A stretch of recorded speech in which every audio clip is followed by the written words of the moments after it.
오늘 여러분께 제 밤잠을 설치게 만드는 꽤 심각한 사안에 대해 털어놓고자 합니다. 절대 과장해서 드리는 말씀이 아닙니다. 금융계에 몸담은 지 40년이 넘었습니다. 그동안 숱한 폭락장과 광기, 정부의 헛발질 속에서도 시장이 기어코 반등하는 과정을 똑똑히 지켜봤죠. 그런데 2025년 현재, 그리고 2026년을 바라보는 지금의 흐름은 과거와는 결이 많이 다릅니다. 그것도 아주 불길한 방향으로요. 정치권 인사들이 애써 외면하며 입에 올리기조차 꺼리는 불편한 진실부터 짚고 넘어가겠습니다. 현재 미국은 말 그대로 파산 상태입니다. 대학 시절 지갑이 텅텅 비었던 친구들의 그런 귀여운 빙털터리 수준을 말하는 게 아닙니다. 벌어들이는 돈보다 쓰는 돈이 압도적으로 많아 해마다 적자 폭이 걷잡을 수 없이 커지는 전형적인 부실 기업의 붕괴 과정과 똑같습니다. 당장 전기가 끊기지 않았다고 책임자들은 아무 문제 없는 척 위장하고 있죠. 지금 미 연방정부의 부채는 자그마치 36조 달러를 돌파했습니다. 제가 처음 이 바닥에 발을 들였을 때만 해도 공상과학 소설이나 헛소리 취급받았을 수치지만 그것이 지금 우리의 비참한 현실입니다. 언론의 자극적인 헤드라인이 매번 놓치고 있는 핵심에 여러분은 반드시 꿰뚫어 보셔야 합니다. 단순히 36조 달러라는 빚 규모 자체가 문제가 아닙니다. 진짜 공포는 그 부채가 늘어나는 궤적에 있습니다. 정치적 중립을 지키는 의회 예산국조차 미국의 현 재정 상태가 도저히 버틸 수 없는 파국을 향해 가고 있다고 명확히 경고장을 날렸습니다. 이런 뼈아픈 지적이 나온 지 벌써 수년째입니다. 하지만 의회는 매번 그 보고서를 보고 고개만 끄덕일 뿐 뒤돌아서서 또다시 혈세를 쏟아붓고 있습니다. 2024년 한 해의 재정 적자만 1조 8천억 달러를 훌쩍 넘겼죠. 실업률은 바닥을 찍고 경제 성장률은 견조하다며 이른바 호황을 부르짖던 해에 벌어진 일입니다. 상식적으로 한번 생각해 보십시오. 경제가 그토록 튼튼하다면서 2조 달러에 육박하는 구멍이 뚫렸는데 만약 본격적인 침체기가 닥친다면 도대체 어떤 참사가 벌어지겠습니까? 이제 금리 이야기를 좀 해볼까 합니다.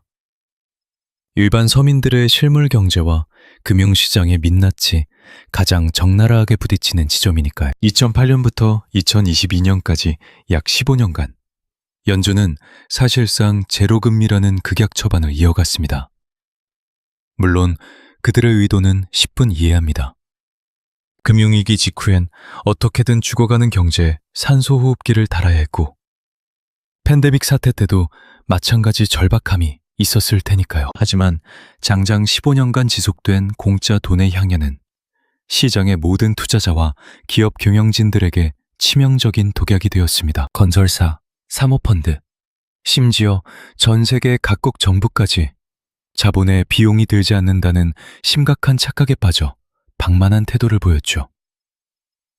자금 조달 비용이 0일 때와 이자를 물어야 할 때의 의사결정은 하늘과 땅 차이인데 말입니다. 그러다 2022년에 인플레이션이란 글물이 덮치자 연준은 40년 만에 가장 가파른 속도로 브레이크를 밟았습니다. 현대 금융사에서 유례를 찾아볼 수 없는 공격적인 긴축이었죠. 불과 18개월 만에 기준금리가 제로 수준에서 5% 위로 수직 상승해 버렸으니까요. 이는 시장을 뒤흔드는 지진과도 같습니다. 15년 넘게 바닥을 기던 금리를 순식간에 5%대까지 끌어올렸는데 경제가 무사하길 바라는 건 어불성설이죠. 이런 극단적인 환경에서는 반드시 어딘가 부러지게 마련입니다. 가장 먼저 직격탄을 맞은 곳이 바로 지방은행들이었습니다. 실리콘밸리 은행과 시그니처 은행, 퍼스트 리퍼블릭이 줄줄이 역사 속으로 사라졌습니다. 당시 연준이 긴급히 개입해 예금자들을 전면 보호하면서 아슬아슬하게 급한 불은 껐습니다. 겉보기엔 사태가 진정된 듯했죠. 하지만 오랜 경험상 분명히 말씀드릴 수 있습니다. 금융 시스템의 붕괴는 결코 그 피해가 단번에 수면 위로 드러나지 않습니다. 서서히 골마가다가 어느 순간 걷잡을 수 없이 터져버리죠. 지금 상업용 부동산 시장이 정확히 그런 슬로우 모션 재앙을 겪고 있습니다. 뉴욕을 비롯한 미국 주요 대도시의 핵심 업무지구 빌딩들을 한번 보십시오. 샌프란시스코나 시카고의 사무실 공실률은 해당 건물을 담보로 끌어다 쓴 대출의 이자조차 감당할 수 없는 처참한 지경에 이르렀습니다. 그리고 그 엄청난 부실 대출금은 고스란히 은행들의 대차 대조표에 시한폭탄처럼 쌓여 있습니다. 2023년의 위기를 간신히 넘긴 중소형 지방은행들이 지금 속으로 시퍼렇게 멍들어가고 있는 겁니다. 위험 요소에 대해 뭉뚱그려 말하는 걸 질색하는 성격이라 좀 더 명확히 짚어드리겠습니다. 당장 모든 은행이 도산한다는 뜻이 아닙니다. 진짜 뇌관은 자금줄이 마른 은행들이 대출문을 꽁꽁 걸어 잠근다는 사실입니다. 시중 자금이 얼어붙으면 기업들은 설비 투자는 고사하고 당장의 고용이나 사업 확장마저 전면 중단할 수밖에 없습니다. 경제의 핏줄인 신용 공급망이 막혀버리는 겁니다. 단순한 경기 둔화가 깊은 침체의 늪으로 빠지고 결국 걷잡을 수 없는 파국으로 치닫게 되는 메커니즘이죠. 이번에는 미국 경제의 70%를 지탱하는 절대적 기둥, 바로 소비자에 대한 이야기를 해보겠습니다. 솔직히 그동안 미국인들이 보여준 막강한 소비력은 인정해 주어야 합니다. 끔찍했던 전염병 사태 속에서도 지갑을 열었으니까요. 살인적인 물가 상승과 금리 폭등 속에서도 꿋꿋하게 돈을 썼죠. 하지만 이제 그 견고하던 둑에 심각한 균열이 가고 있습니다. 신용카드 연체율이 치솟고 있는 게 그 증거입니다. 자동차 할부금 연체는 본물 터지듯 늘어났고 성금의 흑결제 서비스의 숨은 빚더미는 폭발 직전입니다. 반면 가계저축률은 역사적 최저점 수준으로 곤두박질 쳤습니다. 전문가들이 든든한 방어막이라며 입이 마르고 닳도록 찬양했던 팬데믹 시절의 초과 저축액도 이미 바닥을 드러낸 지 오래입니다. 물론 자금력이 탄탄한 상위 20%의 고소득층은 아직 타격이 없습니다. 그들이 소유한 부동산 가치는 여전히 고공행진 중이고요. 주식 계좌의 수익률도 훌륭하죠. 지난 10여 년간 이어진 유동성 잔치와 자산 거품의 혜택을 온몸으로 누린 최대 수혜자들이니까요. 하지만 나머지 하위 60%의 평범한 서민들은 생존의 위협을 느끼며 벼랑 끝에 몰려 있습니다. 물가 상승세가 정점을 찍고 한풀을 꺾였다 한들 이미 누적된 타격이 너무 크기 때문입니다. 한번 오른 밥상 물가는 절대 제자리로 돌아오지 않습니다. 2019년에 $200면 충분했던 장바구니가 지금은 $280를 훌쩍 넘겨버리는 실정입니다. 한 달에 $200 하던 월세가 $1,700로 둔갑하기도 하죠. 연소득 5만 내지 6만 달러로 생계를 꾸리는 평범한 가정에게 이런 격차는 절망 그 자체입니다. 긴장감이 임계점을 향해 가고 있습니다. 여의도나 월가 사람들이 체면 때문에 차마 대놓고 하지 못하는 뼈 때리는 얘기 하나 하죠. 미 연준의 대응은 늦어도 너무 늦었습니다. 인플레이션을 잡을 골든타임을 허망하게 놓치며 체면을 구겼죠. 일시지적 현상이라는 아니란 소리만 주구장창 늘어놓다가 사태의 심각성을 깨달았을 때는 이미 한참 뒤처진 상태였습니다. 그 결과 지금 그들은 이러지도 저러지도 못하는 최악의 진퇴양난에 빠져버렸습니다. 기관의 신뢰도를 지키려면 어떻게든 물가 상승률을 목표치인 2%까지 억눌러야만 하는 상황이죠. 하지만 실물 경제는 눈에 띄게 식어가고 있고 금리를 내리라는 정치권의 압박은 상상을 초월합니다. 제롬 파월 의장은 지금 세상에서 가장 가시방석에 앉아있는 셈입니다. 솔직히 그 자리 하나도 안 부럽네요. 여기서 중요한 건 현재 시장이 상황을 단단히 착각하고 있다는 점입니다. 제 생각엔 지난 2년 내내 시장은 금리 인하가 코앞이라며 김칫국을 마셔왔습니다. 그러다 몇 달 주기로 그 기대감은 무참히 연기되곤 했죠. 그렇게 인하 시점이 뒤로 밀릴 때마다 투자자들의 한숨은 깊어졌습니다. 증시가 출렁이다가도 누군가 비둘기파적인 발언 한마디만 던지면 금세 또 회복해버립니다. 냉혹한 현실을 반영하기보단 그저 희망회로만 맹렬하게 돌리고 있는 장세라는 뜻이죠. 전 이런 뻔한 결말의 영화를 예전에도 본 적이 있습니다. 결코 해피엔딩일 리 없죠.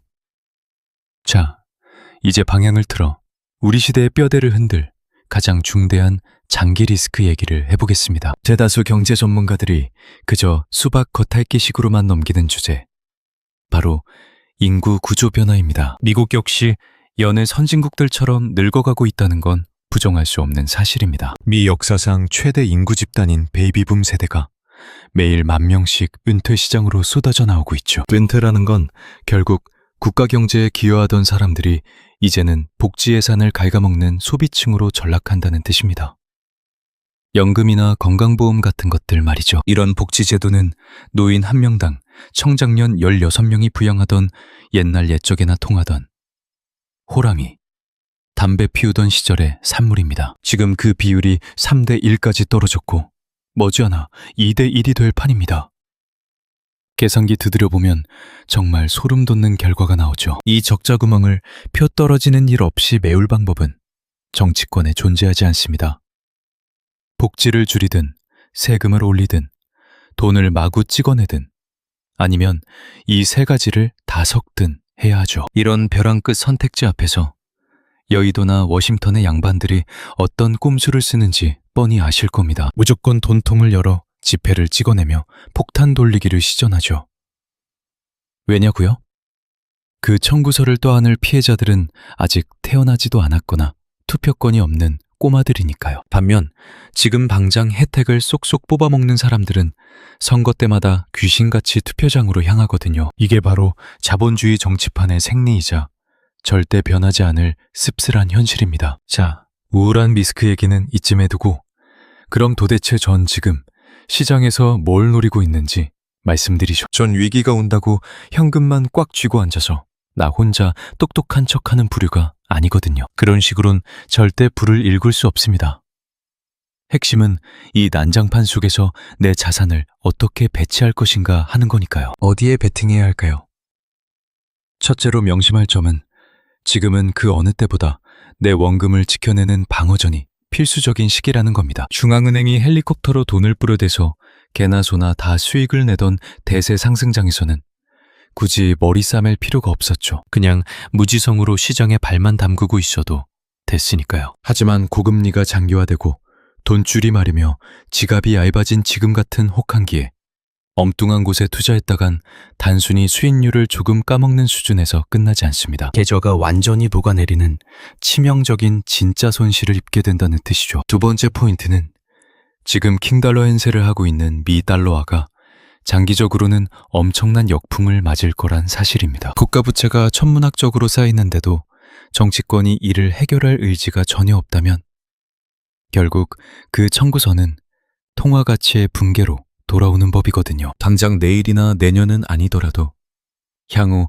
5에서 10년을 내다보면 피할 수 없는 수순입니다. 전 시장이 달러의 잠재적 붕괴 위험을 너무 과소평가하고 있다고 봅니다. 바로 이게 평범한 개인 투자자들도 원자재나 실물 자산의 비중을 평소보다 과감하게 늘려야 하는 결정적 이유입니다. 제가 예전부터 지금 장세엔 금을 눈여겨보라고 한 것도 같은 맥락입니다. 제가 무슨 금 맹신론자라서 그러는 게 절대 아닙니다. 사실 금은 배당금도 없고 이자도 안 나오는 그저 금고 안에 처박혀 있는 쇳덩이에 불과하죠. 하지만 금은 현재 경제의 병세를 짚어주는 정확한 온도계입니다. 조미돈에 대한 믿음이 바닥을 치고 전 세계 중앙은행들이 미친 듯이 금을 싹쓸이하고 있는 게 지금 현실입니다. 데이터 찾아보시면 바로 나올 겁니다. 이 바닥의 진짜 큰손들이 법정 통화의 미래 가치를 얼마나 불신하고 있는지 보여주는 명백한 시그널이죠. 전 중앙은행 인사들의 뻔한 발언보다 그들의 실제 행동을 믿습니다. 마지막 세 번째는 좀 의외로 들리시겠지만 전 미국의 근본을 비관하지는 않는다는 겁니다. 길게 보면 결국 언제나 이겨냈으니까요. 이 나라는 벼랑 끝에 몰렸을 때 궤도를 뜯어고치는 놀라운 회복 탄력성을 가졌습니다. 1980년대 초 볼커 의장이 물가를 무자비하게 박살내며 증명했던 것처럼 말이죠. 2008년 글로벌 금융위기 직후에도 그랬고요. 우리는 상상을 초월하는 혁신의 DNA를 가지고 있습니다. 현재 진행 중인 인공지능 혁명은 단연코 역사적 전환점입니다. 그 엄청난 파급력을 결코 과소평가하려는 것이 아닙니다. 인공지능이 견인할 생산성 향상이 앞서 짚어드린 기존의 경제 법칙을 완전히 뒤바꿔 놓을 여지는 분명 존재합니다. 여기서 가장 중요한 단어는 어디까지나 여지라는 사실이죠. 혁신의 과실이 실물 경제 지표에 온전히 스며들기까지는 꽤 긴 인고의 시간이 필요합니다. 문제는 그 기다림의 순간에도 국가 부채의 시계바늘은 쉬지 않고 돌아가고 있다는 점입니다. 오늘 이 자리에서 금리 향방이나 경기 침체 시기를 맞추는 얄팍한 예측보다 훨씬 더 무게감 있는 화두를 하나 던지고 싶습니다. 그것은 바로 시장 전반에 만연한 안전 불감증이야말로 우리가 직면한 최악의 뇌관이라는 사실입니다. 미국 정부가 그토록 오랜 기간 천문학적인 적자를 내고도 무사히 버텨왔다는 과거의 경험이 투자자들의 두 눈을 가려버렸습니다. 지난 40년간 위기가 터질 때마다 연방준비제도가 구원투수처럼 등판해줬다는 맹신이 이 지독한 안일함을 키웠죠. 주식시장은 비바람이 불어도 결국 우상향한다는 맹목적인 믿음 역시 사람들의 경계심을 완전히 허물어뜨렸습니다. 자본시장의 오랜 역사를 돌아볼 때 이런 무사안일주의야말로 예외 없이 가장 치명적인 독이었습니다. 방심이 예기치 못한 충격과 맞닥뜨리는 순간 곧바로 파국이 시작되기 때문입니다. 돌발 변수라는 것은 항상 불시에 우리 뒤통수를 치기 마련이니까요. 시장이 무너져 내리는 속도는 상상을 초월할 정도로 빠르고 폭력적일 것입니다. 저는 평생을 바쳐 대중의 쏠림 현상 속에 숨겨진 맹점을 파헤치는 일을 해왔습니다. 그런데 작금의 시장 지배적인 시각은 참으로 태평합니다. 미국이 2조 달러에 달하는 적자를 영원히 감당할 수 있고 곧 금리가 인하될 테니 만사형통일 거라는 식이죠. 소비 지표는 탄탄하고 상업용 부동산 부실은 알아서 해결될 것이며 국가 재정이 붕괴되기 전에 인공지능이 모든 난제를 마법처럼 풀어줄 것이란 환상에 빠져 있습니다. 솔직한 심정으로 대중의 이런 낙관론이 들어맞기를 간절히 바랍니다. 진심입니다. 하지만 막연한 희망 회로를 돌리는 것을 우리는 투자 전략이라고 부르지 않습니다. 수십 년간 현업에서 뼈저리게 느낀 바에 따르면 장밋빛 전망이 현실화하기 위해 너무 많은 전제 조건이 기적처럼 맞아떨어져야만 한다면 실제 성공 확률은 현재 시장이 매긴 가치보다 턱없이 낮습니다. 물론 제 판단이 틀렸던 적도 있고 앞으로도 그럴 수 있습니다. 위기가 터질 정확한 시점은 저조차도 알 길이 없으니까요. 신이 아닌 이상 그 누구도 시기를 예단할 순 없죠. 단 하나 확실한 것은 오늘 제가 짚어드린 거시적 구조의 균열이 명백한 실제라는 사실입니다. 그 파고는 점점 거세게 응축되고 있으며 모든 것이 무너져 내린 뒤에 부랴부랴 대책을 논해봐야 이미 버스는 떠난 뒤입니다. 바로 지금이 냉철하게 포트폴리오를 재점검할 적기입니다. 불필요한 위험을 덜어내고 과하다 싶을 정도로 현금을 확보하면서 자산관리의 본질을 되새겨야 할 때죠. 우리네 인생사가 그렇듯 치열한 금융시장에서도 크게 한탕 버는 것 못지않게 가진 것을 온전히 지켜내는 방어전이 훨씬 더 중요할 때가 있는 법입니다. 긴 시간 경청해 주셔서 감사합니다. 오늘 제 이야기가 조금이라도 깊은 울림을 주었다면 주변의 소중한 분들과 이 시각을 나눠보시길 권합니다. 이런 진지한 담론들이 모여 진짜 변화를 만드니까요. 금융 시스템의 숨겨진 이면을 꿰뚫어보는 눈이 많아질수록 우리 사회 전체의 대응력도 한층 단단해질 것입니다. 다음 시간에 더 깊이 있는 분석으로 찾아뵙겠습니다.